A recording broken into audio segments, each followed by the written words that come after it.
ahead on CTV News. Teen curfews are in full effect this summer in 2 communities here in Prince George's County. I'm Katara Jones. I'll tell you which communities are enforcing teen curfews coming up on CTV News. Plus, a nationwide protest honors the memory of a beloved congressman. And the council chair has a special surprise for the county's seniors. We have that story and more on CTV News, starting now.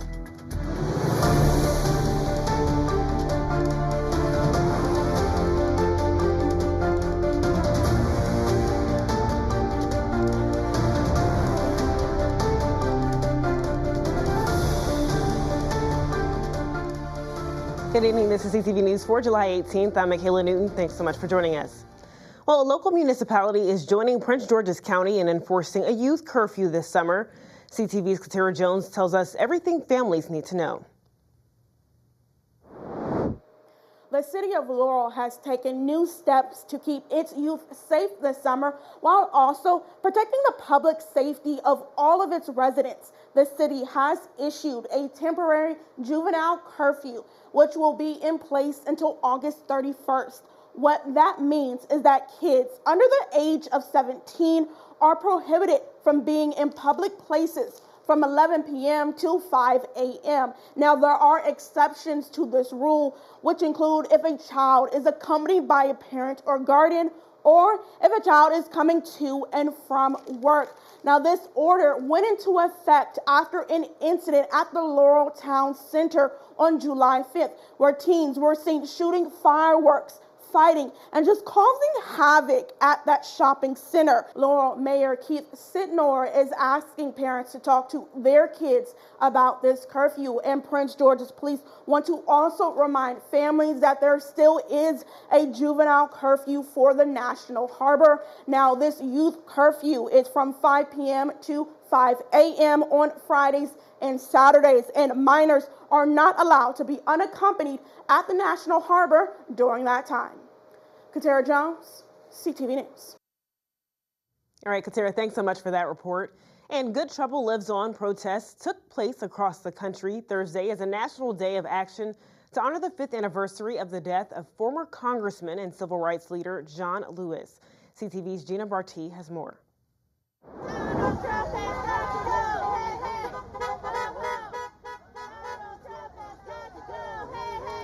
Up and down Annapolis Road and Bowie last night, people stood in solidarity, protesting for justice, voting rights, and dignity for all.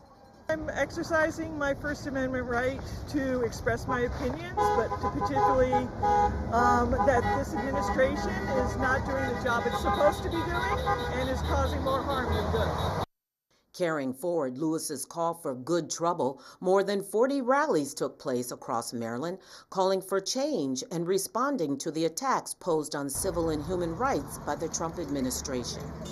We're here to make sure that people understand that it's very important to protect our rights, our voting rights, our due process rights, because they're vanishing very quickly. So that's why we're here. The civil rights leader who marched alongside Reverend Martin Luther King Jr. urged Americans to get into good trouble, necessary trouble. You have a moral obligation to say something, to do something. I grew up during the civil rights movement way back in the 50s and the 60s, and we saw all of this. It hurts my heart to see that we're still doing that today. And we're going backwards. And we're heading backwards. And frankly, we're not having it. We're just not having it. So we'll be out here with good trouble all day long as it takes. Gina Barty, CTV News.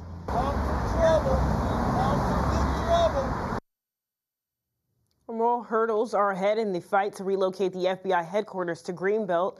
Language has now been removed from a Senate Appropriations Committee bill that would have blocked the Trump administration from moving the new FBI headquarters elsewhere. The current headquarters still sits at the J. Edgar Hoover building, which continues to deteriorate.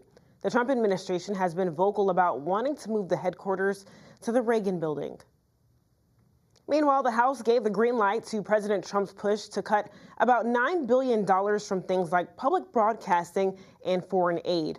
It's part of a broader Republican effort to trim programs they say don't fit their priorities. The vote was close, 216 to 213, and while some Republicans had doubts, they still backed the plan, not wanting to break ranks with Trump. This marks the first successful budget rollback of its kind in decades, and the White House says more could be coming. The bill now heads to the president's desk. And Governor Wes Moore signed a new bill this week in what officials are calling Maryland's first ever executive order on environmental justice. The order, nicknamed Voice, invites state agencies to engage with impacted communities on policies and priorities related to environmental justice. This action comes during a time where the Trump administration is seeking to get rid of DEI programs and cut down on environmental justice staffers. But Moore is aiming to build transparency and improve access to federal data on environmental issues. Meanwhile, since taking office in January, President Trump has signed executive orders rolling back diversity, equity, and inclusion policies. The National Urban League, a civil rights group, calls it a state of emergency for Black America. In an executive summary, the group credits the Voting Rights Act of 1965 as the true birth of American democracy. The National Urban League released its annual State of a Black America report Thursday morning during a conference in Cleveland. Unlike past times when courts stood as a check, we now are beginning to see, particularly at the level of the Supreme Court, a complete collapse of those constitutional guardrails. The system meant to protect democracy is being used to dismantle it. Nearly 100,000 qualifying Marylanders are missing out on the earned income tax credit, leaving over $100 million in tax credits unclaimed each year. The state plans to put out awareness plans that will make sure qualifying Marylanders receive the credits they are owed. Majority of qualified Marylanders who are not applying are in Howard, Kent, Montgomery, and Prince George's counties.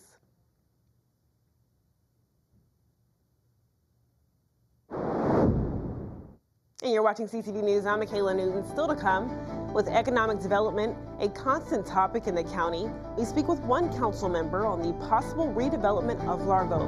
We'll have that story and more after the break.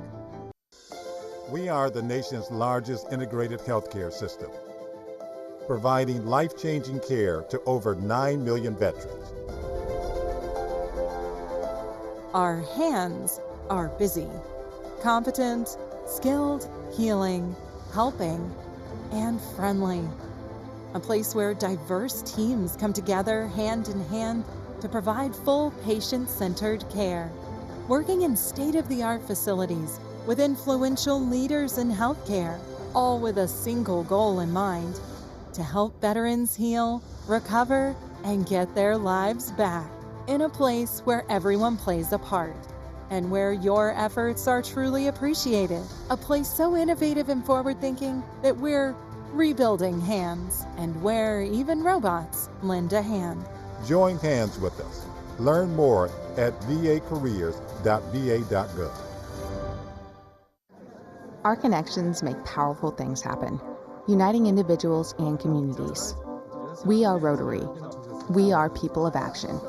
With over 1 million members, we know what people can do when they come together. Around the world, generations of leaders build new friendships and solve problems, turning great ideas into reality. Take action with us. Find out more at rotary.org/action. Hi, I'm the Big C. Hey, look at this beautiful couple. I knew as soon as I said that, I was like, don't say it. Don't assume. Did you know more than 2 people die from skin cancer every hour? Oh, man. It's a bummer, but the good news is skin cancer is a cancer you can see, so you can go get checked. You can check each other regularly, make it romantic. Turns out I'm a matchmaking mirror. You're welcome. Love might be in the air. With the upcoming closure of the nearby Six Flags and the Washington Commanders likely leaving Prince George's County, change is on the way. But officials say that change will be redevelopment in Largo and a more downtown feel to the area. Largo has been long discussed as a location of opportunity for the county, with a number of housing projects on the way. Officials say they want a more vibrant look to the city. Councilwoman Walla Blagay says a plan has been in place since rumors of the commanders moving to D.C. began, with a focus on revamping redevelopment in the area. To build up the density in our downtown. It's a little quiet right now. We have a lot of housing developments that are mixed retail and housing coming up, from Opal, which is just opened as a new apartment, to Banneker Ventures. And when we get those up, that is going to fill the downtown Largo. So I know a lot of people are kind of saying it feels a little quiet right now. That's because a lot of things are in development, in motion, moving, and we will see a transition within the next 2 to 5 years. Now, while it may be difficult for residents to see the changes in Largo, Blagay emphasized that several projects are in the works. The full transition of Largo is expected to finish in the next decade. Meanwhile, County Executive Aisha Braveboy has just appointed her Chief of Staff. Latara Harris is a Prince George's County native. She recently served as the CEO of Crittenden Services of Greater Washington and Director of External and Legislative Affairs for AT&T. She earned a bachelor's degree from Bowie State and an MBA from University of Maryland Global Campus. Harris will now serve as the key advisor and strategist for the county executive and says she is excited to get started. And a suspect is now in custody in connection to a fatal shooting at a house party in Temple Hills. 20-year-old Kayri Escalante is charged with the first and second degree murder of 18-year-old Darlene Florian Granados. The shooting happened Sunday at the 5400 block of Broadwater Street. Officers arrived at the scene shortly before 3:30 a.m. and found the victim inside suffering from a gunshot wound. He was then taken to the hospital where he later died on Tuesday. Now to an update. Police have just released this video of a suspect leaving the scene of the fatal shooting in Oxon Hill. The shooting happened on Saturday on Indian Head Highway. Officers arrived on the scene shortly before 8:30 and found 31-year-old Dion Thomas suffering from a gunshot wound. He was pronounced dead on the scene. A $25,000 reward is being offered, leading to an arrest or indictment in this case. And anyone with information is asked to call 301-516-2512. And switching gears now, seniors in District 8 got a big announcement this morning, a $5 million assistance program. The announcement came from Council Chair Edward Burrows at Ebenezer AME Church in Fort Washington. Alongside other county leaders, Chair Burrows announced that the $1 million program would help seniors in District 8 with mortgage, rent, property tax, utility, and lawn cutting assistance. This is a nearly $5 million investment in the people who have given us so much. This fund is about restoring dignity, providing relief, and ensuring our senior citizens are not forgotten, but they are prioritized. When I first heard the news, I was pleased. I was curious about what the announcement and press conference would be about. But I do feel for people who need help getting around and need help with other type of services. The lawn cutting assistance program begins on Monday. Other services begin in August. And if you're a high school or college student looking for a career in IT, this event is for you.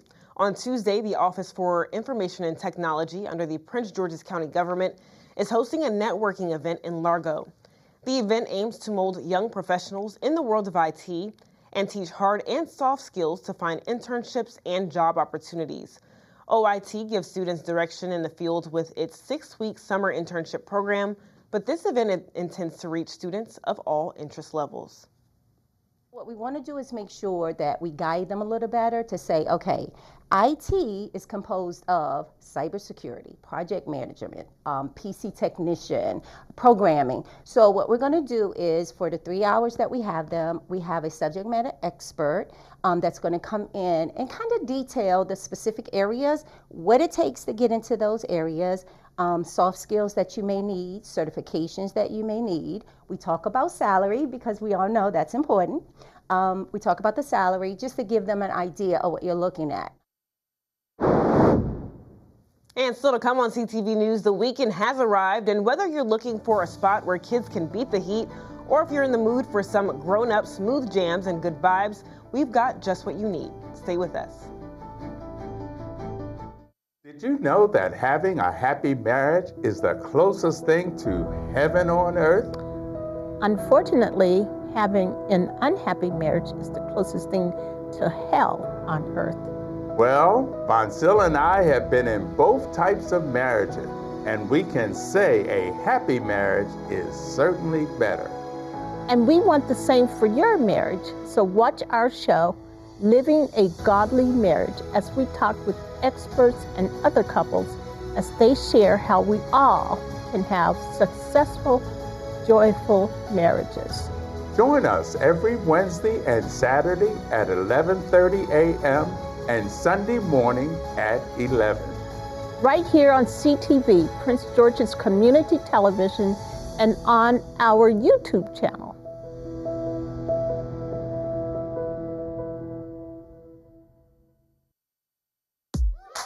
Teachers are dynamic leaders, shaping a new generation, innovating how they teach to prepare students for our fast-changing world. Achieving this takes skill and expertise. They're tireless explorers, creatively discovering a universe of solutions, telling stories, experimenting, inspiring, mentoring, connecting cultures, and connecting with each other, leading by example. Experience the unique joy of helping students thrive. Teaching is a journey that shapes lives. Are you ready? Explore teaching at teach.org. Welcome back. The Lake Arbor Jazz Festival is celebrating its 15th anniversary this weekend. Today kicked off with an artist meet and greet at the MGM National Harbor, followed by the day party at the Gaylord National Resort. We caught up with the founder, Kevin Alexander, about what celebrating 15 years means to him and what to expect from this year's festivities. It means a lot. Right here in Prince George's County, started 15 years ago as a one-day festival. And we have grown to a 5-day multi-event and multi-location festival. In the past, we've always been at Lake Arbor Community Center, but we've grown, and the venues here at National Harbor is a great place for us to host our events. So this is the main change, I guess, over the 15 years. But we still have activities in Prince George's County. We had an event at Newton White Mansion last night that was great. And also on Wednesday, we had an event at Wellspring Manor and Spa. So we try to give our customers a little bit of everything right here in Prince George's County for the festival. The profits from the festival will go towards providing college scholarships for local students. And Saturday, the Seat Pleasant Police Athletic League is hosting its 2025 PAL Splash Party. This free, family-friendly event brings the community together for a day of fun and excitement. This year's activities include a dunk tank, foam party, and a water battle between kids, parents, and officers. CTV News caught up with Officer Miller to talk about his favorite part of the festivities. Bridging the gap with the community, getting to come out here, just the camaraderie, getting to know the community so they can see us in a different platform other than just us showing up to, calls for services and, locking people up. It's not always about that. So it's about actually getting out there, enjoying this opportunity to actually know your community and have a good time. Pretty much knowing your officers behind the badge. What you see behind me is going to transition over to a water park. 3 o'clock to 6 p.m. Registration is online, or you can register here at the event once you get here. The splash party takes place at 3 p.m. at Goodwin Park. But for more information and updates, follow the Seat Pleasant Police Department on Twitter at SPPD News. Meanwhile, a new report has ranked the top 10 unhealthy fast food chains in the U.S. Wendy's ranked in at number 1 due to its triple Baconator meal with a Frosty exceeding the daily recommended calorie intake at 2,160 calories. Other top 5 finalists include Sonic, Taco Bell, Dairy Queen, and KFC. Chick-fil-A barely made the list, coming in at number 10. The report compared meals, noting which foods contain high calories, fat, and sodium, contributing to higher risks of heart disease and type 2 diabetes. Well, the University of Maryland offers summer intramural sports for students, but UMD is extending its offerings to faculty, alumni, and College Park residents with a new league, Terrapin Social Sports.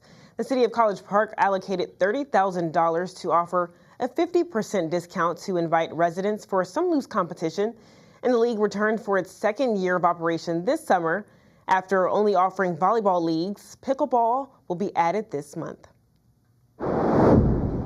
All right, don't go anywhere. Simon Buggs has our Friday sports page.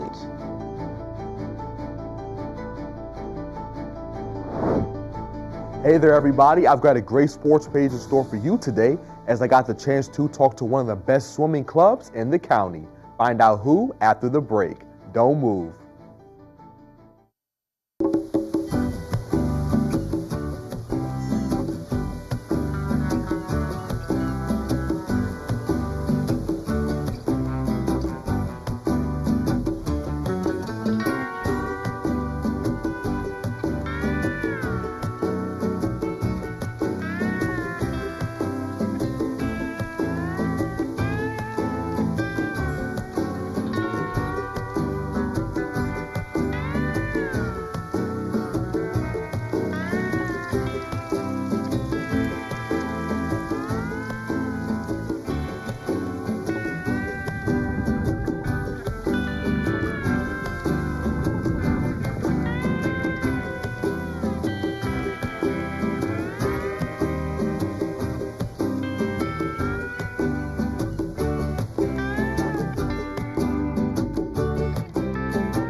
You're home before sunrise, on top of the house, the kids, and our future.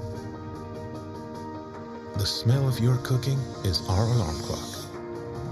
My Shiro's day is never done. So let's start saving a little more now so we can feel prepared for retirement. A free 3-minute online chat can give us the personalized tips we need so we can live our lives to the fullest. Visit aceyourretirement.org. When I was 10, my mom got deported. We had a difficult time, and I feel that's why I didn't get to finish school. My husband is really supportive in a way that he pushed me to go back to school.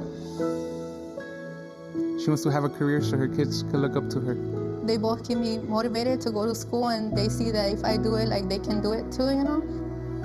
I feel that everything's possible.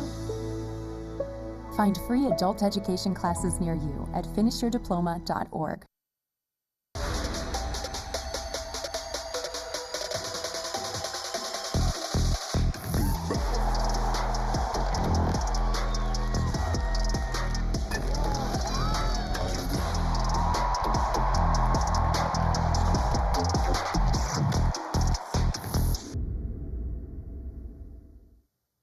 Okay, sports fans, we head to the swimming pool for today's sports page. Take a look. The Kingfish Swim Club has long been one of the premier clubs in the county for swimmers. The club has been around for more than 20 years, creating a great atmosphere for children to learn and have a good time while doing it. Kingfish is a swim club in the Upper Marlboro area. We range from ages 4 to 18, and we're really strong on teamwork and communication and fun, which is not normal, I would say, for competitive teams. They focus on more times and stuff like that. We really focus on making sure the atmosphere is good and the instruction is good, and we worry about the times and the wins later on. A big part of Kingfish is being family-oriented, and a couple swimmers told me what their experience has been like with the club and the family feel that it has. I definitely feel like it is like a family, and I feel like that's definitely true because I feel like even though you have swimmers who you may not know and you may not know their parents, their parents are always cheering you on. They're cheering everybody on. Everybody's cheering everybody on. They're always here to help you. So some people I don't know, but they'll still be go. They'll cheer me on. They're proud of me. They're looking out for me. My experience just been great. It's good to feel like my family being around me. It just feels like it gives me a family feel about it.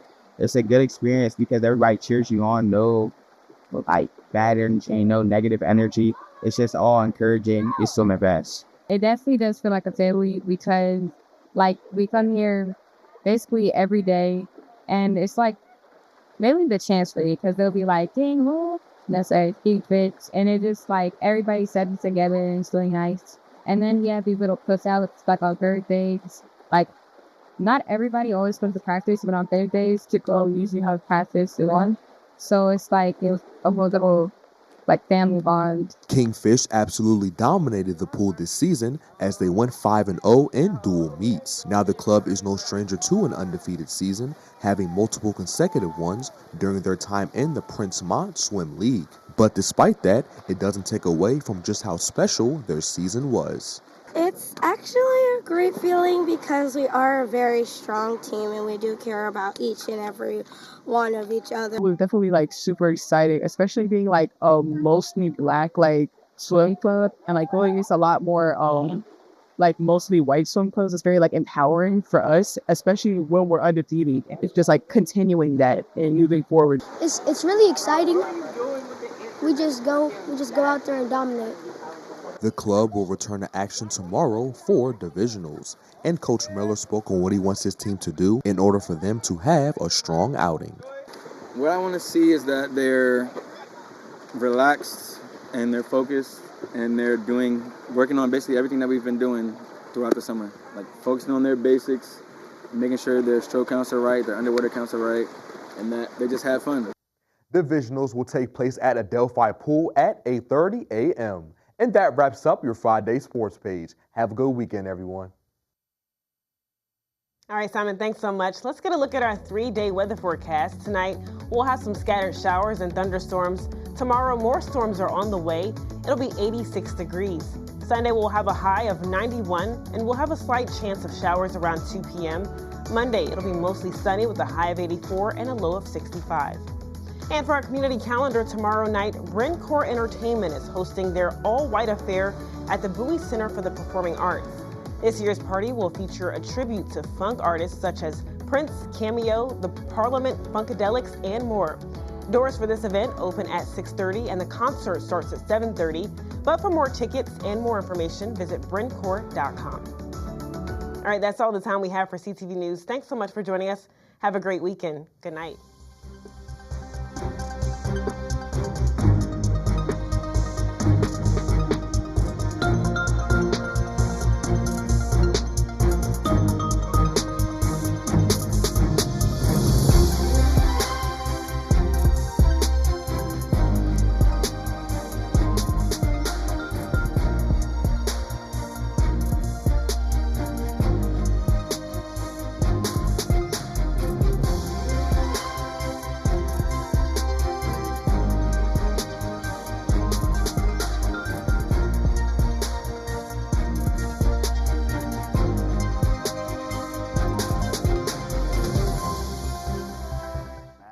And I started counseling in Deer Park, Pasadena, Texas, and was out playing basketball and had a real bad back injury. The physician gave me some painkillers and they worked beautifully. I mean, I was using those pills frequently. And at the same time, thinking that I was quote unquote functional, my wife